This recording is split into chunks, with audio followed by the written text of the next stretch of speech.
Parce que c'est une religion suffisamment forte, juste, et qui guide les gens dans la bonne direction. La majorité des habitants du monde commencent à comprendre l'islam.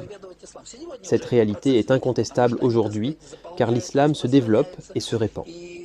Je ne me souviens plus exactement où, mais dans l'un des pays européens, il a été strictement interdit de construire de nouvelles mosquées. Pourtant, malgré cela, l'islam continue de se propager rapidement. L'avenir du monde appartient à l'islam. L'avenir du monde est à l'islam. L'islam a été conçu de telle manière que ceux qui ont suivi Muhammad, ainsi que ceux qui suivront cette religion à l'avenir, restent constamment en communication avec le Créateur. Un chrétien, s'il va à l'église, une fois par semaine, le dimanche, c'est bien, mais un musulman, lui, se met à genoux 5 fois par jour. 5 fois par jour. Et ses prières sont strictement déterminées par des horaires précis.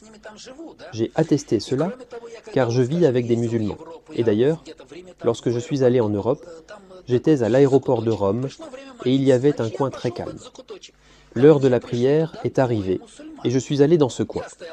2 musulmans sont venus, eux aussi, pendant que je priais. Ils ont posé des journaux par terre et se sont mis à genoux pour prier. Voilà l'islam. Ils prient au moins 5 fois par jour, et leur prière est très courte. Je me suis documenté sur la prière musulmane. Elle est courte, mais très sérieuse, très profonde. Une personne se met à genoux pendant 5 minutes, s'incline et récite ce qui est prescrit dans le livre saint. À ce moment-là, elle communique avec le Tout-Puissant. C'est extrêmement puissant, et cela a une grande valeur. Donc l'islam, dans son ensemble, est une religion d'avenir, parce que c'est une religion suffisamment forte, juste, et qu'elle guide les gens dans la bonne direction.